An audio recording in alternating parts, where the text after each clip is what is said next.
में सबसे फिसड्डी, सबसे निचले स्तर पर अगर काम को कंप्लीट करना जल जीवन मिशन में किसी का नाम आता है तो झारखंड में यहाँ की सरकार है। विदेश से आए हुए झारल, विदेश से आए हुए मूर्तियां, लाइटें का उपयोग देशवासी न करें। आप जब चुनाव जीतते हो रायबरेली का सुगंध आता हो, जो वस्तुएं भारत में निर्मित हो को अपनाने से जहां एक और लोगों को रोजगार मिलेगा। नक्सलवादियों की समस्या यहाँ बढ़ रही है।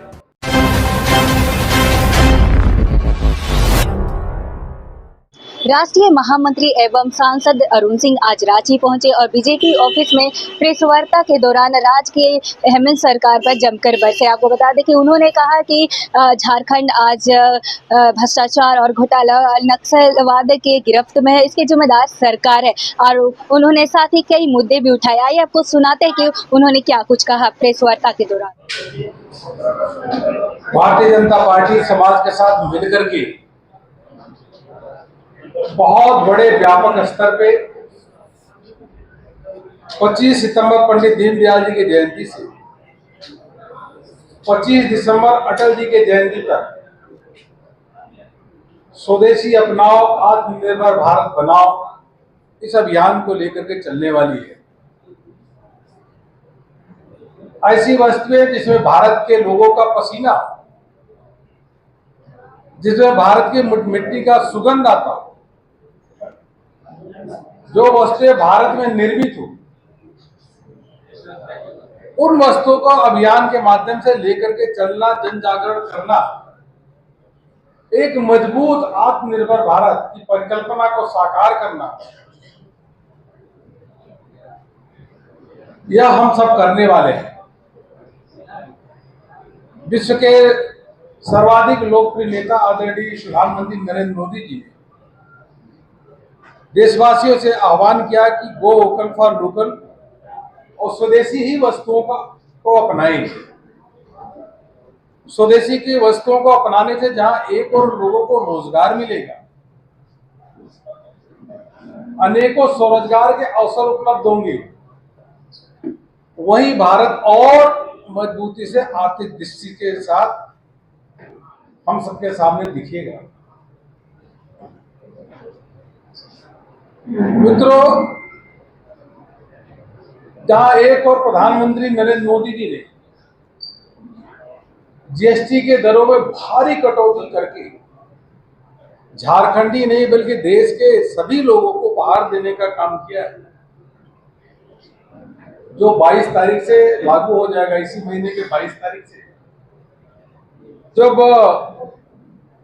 शैम्पू है, साबुन है, टूथपेस्ट है,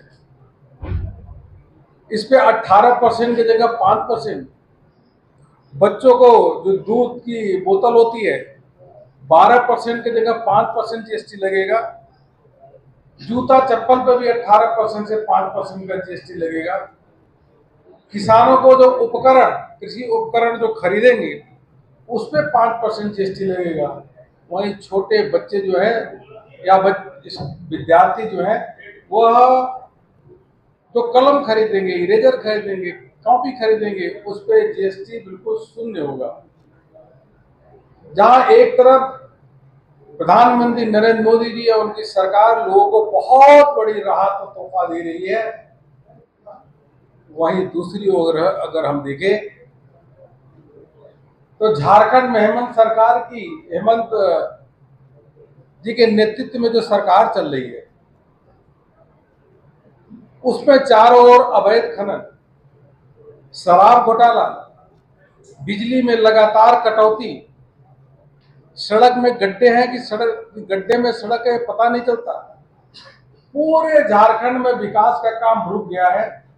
झारखंड की जनता रो रही है। नक्सलवादियों की समस्या यहाँ बढ़ रही है।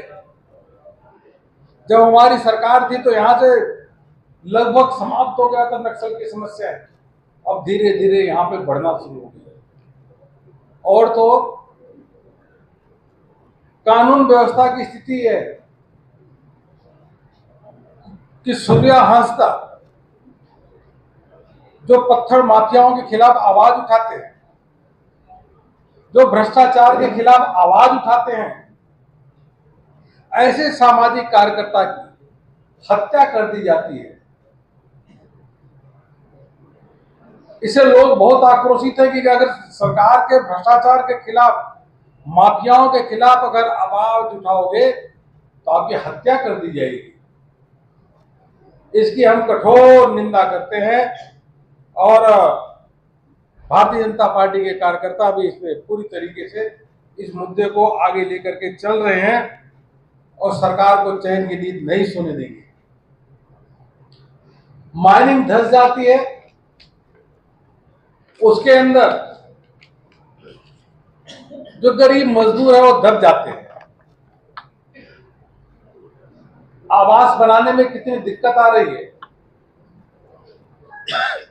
लोगों को बालू मिल नहीं रहा है और सैंड माफिया अपने आप पूरी तरीके से झारखंड सरकार के संरक्षण में करोड़ों रुपए कमा रहे हैं। यह स्थितियां हैं। शराब घोटाला की तो स्थिति है, मुझको नहीं लगता कि देश में ऐसा कोई राज्य होगा जहां ट्रक में भर के फाइलें आती हो, फाइल ही गायब हो जाती है और तो डाटा सेंटर में आग लग जाती है। इस प्रकार की हेमंत सरकार यहाँ पे चल रही है। चारों ओर अफरा तफरी का माहौल है। जल जीवन मिशन में जो पैसा आया उसका काम ही पूरा नहीं हुआ। पूरे देश भर में सबसे फिसड्डी, सबसे निचले स्तर पर अगर काम को कंप्लीट करना जल जीवन मिशन में किसी का नाम आता है तो झारखंड में यहाँ की सरकार है, सरकार। मित्रों, यहां लगता ही नहीं कि कानून का राज है, जंगल राज, चारों ओर जंगल राज ही है। और हमने देखा कि जंगल राज तभी होता है जो सरकार का कानून की राज स्थापित करने में कोई उसका इंटरेस्ट नहीं। हम तो आनंद से रहेंगे लेकिन कानून व्यवस्था को ठीक नहीं करेंगे। अब युवाओं को बोला था कि रोजगार देंगे, 5 लाख रोजगार होंगे। आज भी युवा ढूंढ रहे हैं कि रोजगार के पत्र कब हमको मिलेंगे। केंद्र सरकार ने यूरिया दिया लेकिन यूरिया की ब्लैक बाजारी, मैया सम्मान योजना में जो कमिटमेंट किया था उस कमिटमेंट को भी पूरा नहीं कर रहे। 4 महीने, 5 महीने, 6 महीने बाद लोगों को पैसा दे रहे हैं। वो अभी 50 लाख के जगह 30 लाख उनकी संख्या कर दी गई। बहुत स्थिति खराब है। जैसा मैंने कहा कि एक और प्रधानमंत्री नरेंद्र मोदी जी किसानों की, गरीबों की अनेकों योजनाओं के माध्यम से, प्रधानमंत्री आवास योजना से लेकर के आयुष्मान भारत के कार्ड से लेकर के अनाज देने के साथ साथ जीएसटी में भारी कटौती करके जहां एक तरफ लोगों को लाभ दे रहे हैं,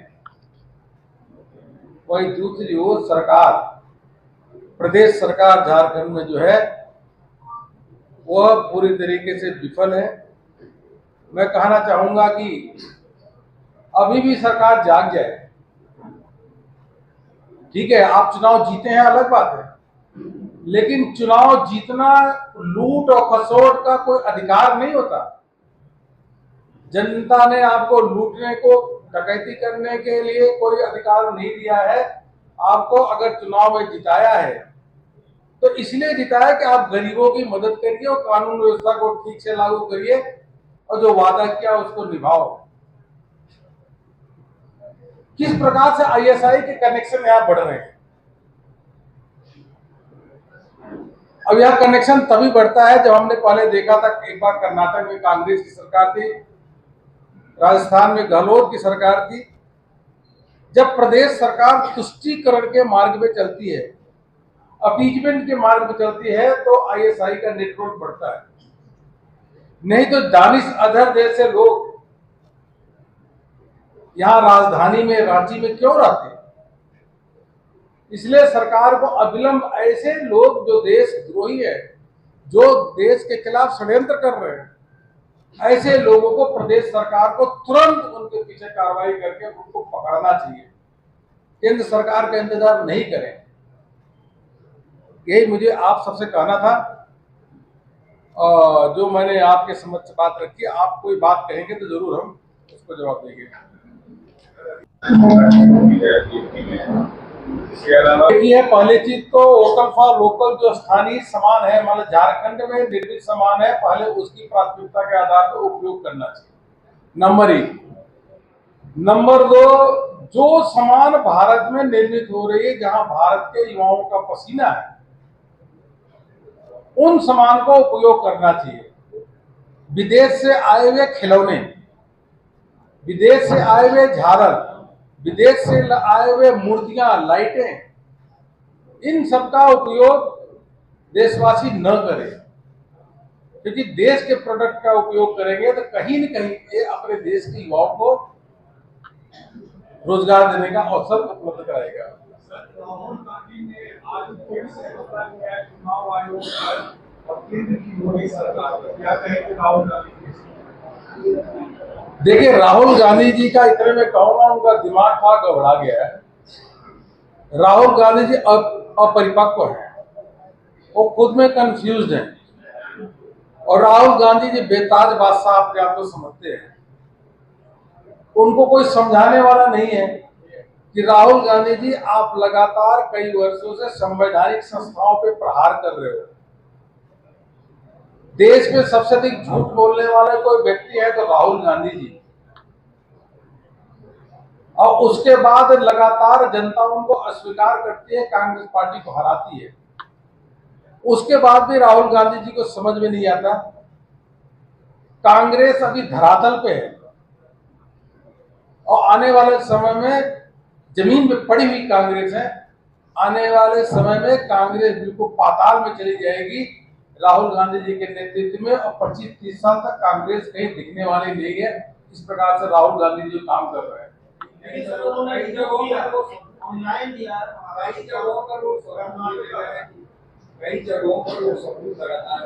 राहुल गांधी जी झूठ बोलते हैं। राहुल गांधी जी, आप जब चुनाव जीतते हो रायबरेली से, आप कर्नाटक और हिमाचल में चुनाव जीतते हो तो वोट सही होता है, और जब चुनाव हारते हो तो वोट चोरी की बात करते हैं। तो इस प्रकार के तो उन्होंने पहले, आपको ध्यान है, रफल चोर की बात कही थी। उसके बाद उत्तर प्रदेश से लेके जो चुनाव हुआ, कांग्रेस हार गई, फिर चुप हो गए। प्रश्न ये है कि कांग्रेस के लोग भी जानते हैं कि राहुल गांधी झूठ बोल रहे हैं, लेकिन राहुल गांधी को समझाए कौन? अगर कांग्रेस का कोई व्यक्ति जाकर के राहुल गांधी को कहेगा कि ये आप गलत बोल रहे हो, इसमें दम नहीं है, तो उसको पार्टी से वो निकाल देंगे। इसलिए कांग्रेस के लोगों को भी सत्य बोलने की हिम्मत नहीं हो रही राहुल गांधी जी के सामने। मैंने कहा ना, कांग्रेस का सुपड़ा साफ हो जाएगा और आने वाले समय में कांग्रेस पाताल में चली जाएगी, कहीं पता ही नहीं होगा। जो आरजेडी उनका साथ दे रही, तो आरजेडी भी साथ होगी। वहां पर शुद्ध रूप से एनडीए की सरकार प्रचंड बहुमत के साथ बनेगी।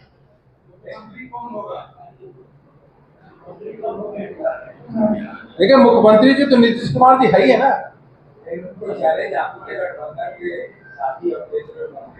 अब इंतजार करिए, हमारे मुख्यमंत्री नीतीश कुमार जी हैं, आगे चलिए। देखिए, बिहार के बारे में इतने एक दीवार पे लिखा हुआ है कि इस बार एनडीए की सरकार पहले से अधिक सीटें जीत करके प्रचंड बहुमत से सरकार बनाने जा रही है, और नीतीश कुमार जी हमारे मुख्यमंत्री है, मुख्यमंत्री रहेंगे। पहले भी सीटों की गणित ऐसा है कि एक कांग्रेस के लोग बीच में सगुफा छोड़ते हैं। कांग्रेस ने सीट फाइनल कर लिया।